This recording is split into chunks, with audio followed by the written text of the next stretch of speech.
एक ऐसी बीमारी जो क्षण भर में हमारी खुशी, जिंदगी सब छीन लेती है। हार्ट अटैक ये एक ऐसी बीमारी है जो एक पल में हंसते हुए इंसान की जिंदगी छीन लेती है और ना जाने कितने लोगों को दुख दे जाती है।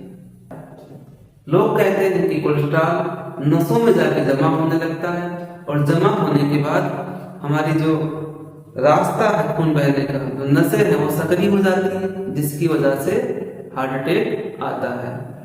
आपने बिल्कुल सही सुना है, 88% हार्ट अटैक जो है वो कोलेस्ट्रॉल के बढ़े हुए लेवल की वजह से आता है। 88% हार्ट अटैक कोलेस्ट्रॉल की वजह से आता है। ऐसा मैं नहीं कह रहा हूं, ऐसा रिसर्च कह रहा है। जो रिसर्च है वो कह रहा है, और वो भी उन डाटों के ऊपर जो डाटा हॉस्पिटल से आए हैं। कुछ तो ऐसे हैं जिनका डाटा वहां तक पहुंचा ही नहीं। प्रतिवर्ष ये दर जो है हार्ट अटैक से मरने वाला ये बढ़ता जा रहा है। आजकल एकदम आम हो गया है। लोग पहले क्या था, कोई मरता था हार्ट अटैक से, कुछ हुआ, लोग कहते थे क्या हुआ, हार्ट अटैक आ गया। अरे हार्ट अटैक आ गया तो बड़ी चीज है। आजकल तो इतना आम हो गया क्या, अरे हार्ट अटैक आ गया उनको तो कि हार्ट अटैक बहुत बड़ी चीज है। आज तो लोग कॉमन बना दिए इसको, क्या हुआ, हार्ट अटैक आ गया, मतलब कोई दुख वाली बात नहीं है, हार्ट अटैक आ गया था। इस तरह का शब्द बन गया, वो भी 40 से 42 की उम्र में, 35 की उम्र में ऐसी घटनाएं घट रही। अक्सर आप सुनते होंगे, लोग कहते होंगे बाहर का खाना ना खाओ, तला भुना ना खाओ, नहीं तो कोलेस्ट्रॉल बढ़ जाएगा, और कोलेस्ट्रॉल जब बढ़ जाएगा तो हार्ट अटैक आने का खतरा बढ़ जाएगा। कोलेस्ट्रॉल ऐसे हमारे शरीर में नहीं जमा होता है। तो एक दिन मैंने बताया था कोलेस्ट्रॉल क्या है। अगर आपने देखा है तो अच्छी बात है, अगर नहीं देखे तो आप देख लीजिएगा कि कोलेस्ट्रॉल होता क्या है और शरीर में इसकी जरूरत क्या है। अगर कोलेस्ट्रॉल ना हो तब भी हम जिंदगी जी नहीं सकते, इतना उपयोगी है। अब देखिए मेरी बात को समझिएगा, मैं कुछ एग्जाम्पल समझाऊंगा और 4 दिन का सेशन है, हर दिन एक एक बात बताऊंगा। अगर 4 दिन मेरी बात को आप समझ लिए, सुन लिए और गांठ बांध कर अपनी जिंदगी में उतार लिए, तो इस बात का मैं वादा करता हूं कि आपको कभी ट्रांस फैट कोलेस्ट्रॉल की वजह से हार्ट अटैक नहीं आएगा। टेंशन या किसी और वजह से आ सकता है, पर इसका वजह कोलेस्ट्रॉल का हाई लेवल या ट्रांस फैट नहीं होगा। आप लोगों ने 2 नाम सुना होगा, क्या? एक होता है एलडीएल और एक होता है एचडीएल। ये जो एलडीएल होता है इसको लोग कहते हैं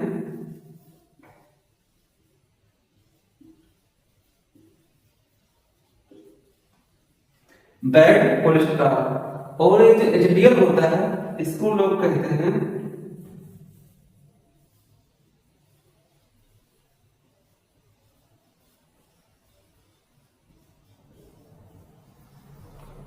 एलडीएल को कहते हैं बैड कोलेस्ट्रॉल यानी खराब वाला कोलेस्ट्रॉल। एचडीएल को कहते हैं गुड कोलेस्ट्रॉल यानी अच्छा वाला कोलेस्ट्रॉल। पर पहले बताया था मैंने, कंफ्यूज मत करिएगा, ये कोलेस्ट्रॉल नहीं है, ये क्या है, एक साधन है जिसमें कोलेस्ट्रॉल बैठ के चलता है ना, कहीं जाना होता है। तो इसका मतलब होता है लो डेंसिटी लाइपोप्रोटीन, ये होता है हाई डेंसिटी लाइपोप्रोटीन। मान लीजिए तो घी आपके घर में है, आपके घर में क्या है, घी आपके घर में है। अब इस घी को नाना, मामा, मौसा, मतलब जिसके यहाँ घी देने का आपका इच्छा है वहां पहुंचाओगे, या मान लो बेच ही दिए, तो जो ले जाता है उसको कोई माध्यम चाहिए। माध्यम क्या होता है, डब्बा होता है। घी एक डब्बे में होता है ना, वो डब्बा क्या है, माध्यम है जिसमें घी को भर के ले जाते हैं। तो ऐसे ही यहां समझते हैं बात को, घी कौन है, हमारा कोलेस्ट्रॉल जो है वो क्या है, घी है, घी कोलेस्ट्रॉल है। अब इस घी को हमें ले जाना है, मान लो फूफा जी के यहाँ, है ना, फूफा जी के यहाँ घी लेके जाना है, तो कैसे जाएगा, इसको डब्बे में घी को भरेंगे और ले जाएंगे फूफा जी के यहाँ दे आएंगे।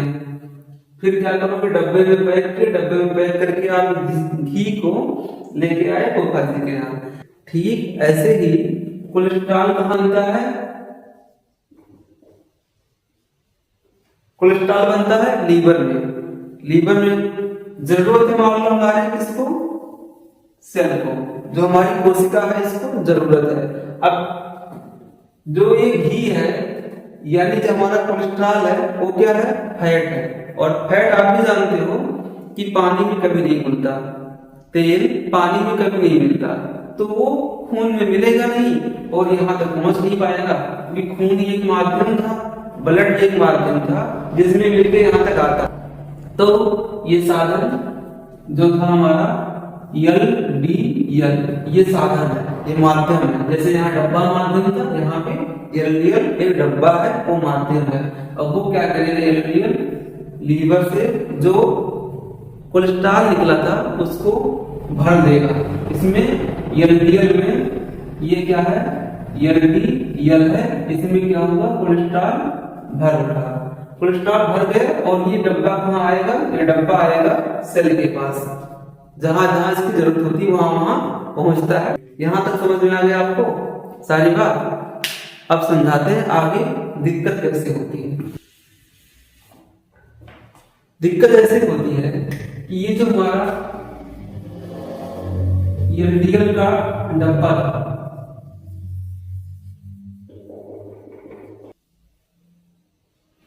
LDL का डब्बा है, इसमें भरा हुआ है कोलेस्ट्रॉल भरा हुआ है। तो अब कहानी रोमांचक होने वाली है, अब समझिएगा।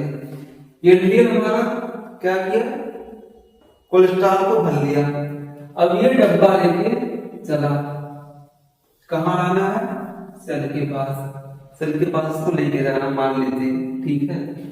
और ये घी था आपका, कहाँ था, डब्बे में पैक है, घी डब्बे में पैक है, आप इसको लेके आए कहाँ, फूफा जी के यहाँ, फूफा जी के यहाँ घी लेके आ रहे। अब क्या हुआ, घी का डब्बा आप ले आ रहे थे, रास्ते में आपको मिल गए चोर।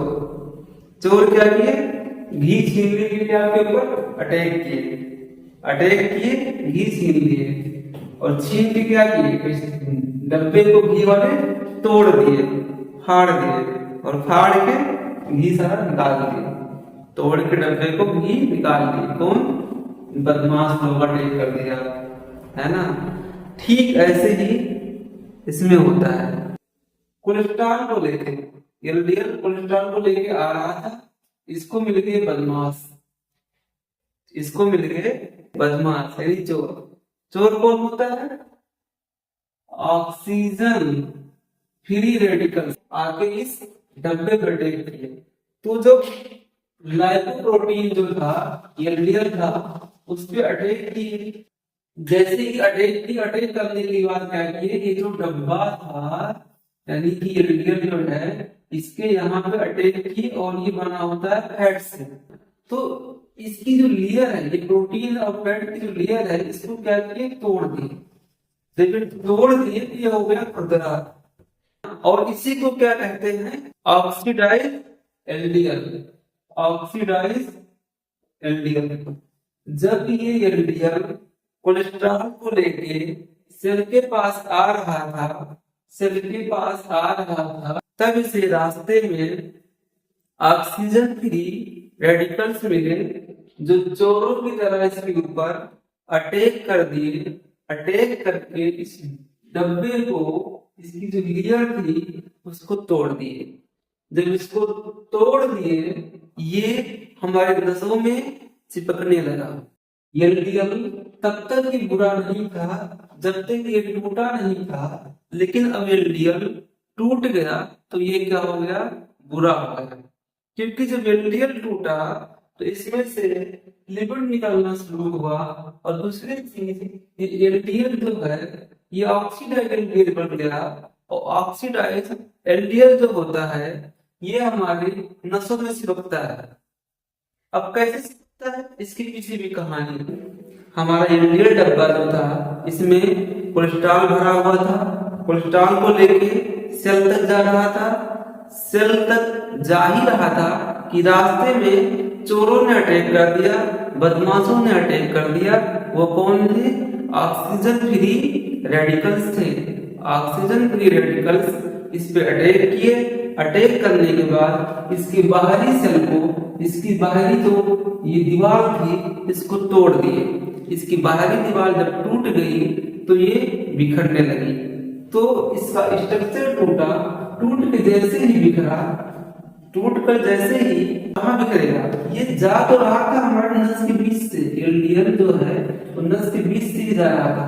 तो जब नस के बीचों से जा रहा था, खून में ही होके जा रहा था, जब ये टूटा, टूटने के बाद जो हमारा इम्यून सेल है उसको पता चला, वो क्या किया? इसको हटाने के लिए डब्ल्यूबीसी जैसे ही आया, इसको खा लिया। और क्या हुआ? एक फॉर्म सेल बन गया, एक फॉर्म सेल बन गया। ये फॉर्म सेल फिर क्या हुआ?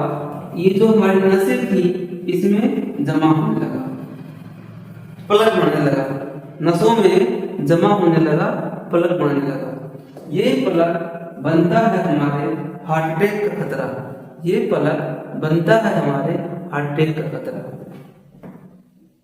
क्योंकि नसें क्या होती हैं? सक्रिय हो जाती हैं, जिससे खून का बहाव सही से नहीं हो पाता, और यही बनता है हार्ट अटैक का खतरा।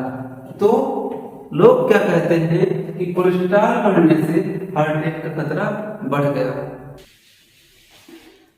तो अब हम समझते हैं कि आखिर ये ऑक्सीजन फ्री रेडिकल्स जो होते हैं ये बनते कैसे हैं। तो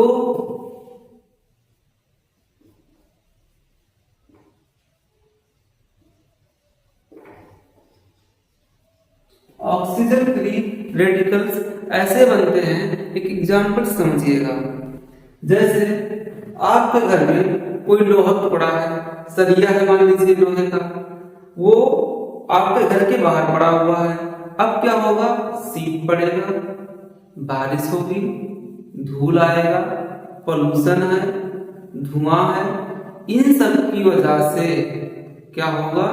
उस सरिये पे जंग लग जाएगा, जंग लग जाएगा। उस सरिये पे क्या होगा? जंग लग जाएगा। तो जैसे लोहे के टुकड़े में जंग लग जाता है, ठीक उसी प्रकार हमारे शरीर में भी जंग लग जाता है। और जिस तरह से वो जंग उस लोहे को कमजोर कर देता है, वैसे ही ये जंग हमारे शरीर को कमजोर कर देता है, हमारे जो सेल हैं उनको तोड़ने लगता है। तो ये कैसे होता है?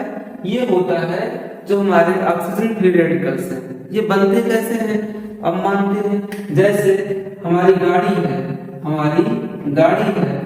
चलती है किससे? पेट्रोल से, डीजल से चलती है, पेट्रोल डीजल से चलती है, इसमें से धुआं निकलता है। ऐसे ही हमारे शरीर में जब मेटाबॉलिज्म होता है, तो मेटाबॉलिज्म के दौरान शरीर से एक धुआं निकलता है। वो धुआं क्या होता है? तो धुआं होता है oxygen free radicals. Oxygen free radicals जब निकलता है तो हमारे पूरे शरीर में फैल जाता है, और ये क्या करता है? जो हमारे सेल हैं उनको तोड़ता फोड़ता रहता है, कहीं ना कहीं सूजन करवाता रहता है, और एलडीएल के डब्बे को चोर की तरह तोड़ देता है आके, जिससे ये एलडीएल बुरा एलडीएल बन जाता है और हमारे नसों में चिपकने लगता है। तो इतनी सारी बातों से आपको एक बात समझ में आई होगी कि एलडीएल सही है, कोलेस्ट्रॉल सही है। दिक्कत कहाँ से हुई? दिक्कत हुआ ऑक्सीजन फ्री रेडिकल से। अगर ये ना होता तो शायद एलडीएल ना टूटता, और एलडीएल ना टूटता तो ऑक्सीडाइज एलडीएल ना बनता, और शायद ये जो नसों में प्लग बन रहा है, जमा हो रहे हैं, ये चीज ना होती, और हार्ट अटैक का जो खतरा था कोलेस्ट्रॉल के कारण वो ना होता। अब आप लोग मेरी बात को अगर समझ गए तो हमें करना क्या है? इस फ्री रेडिकल्स को बनने से रोकना है। तो ये बनता कैसे है? अब समझते हैं इस बात को।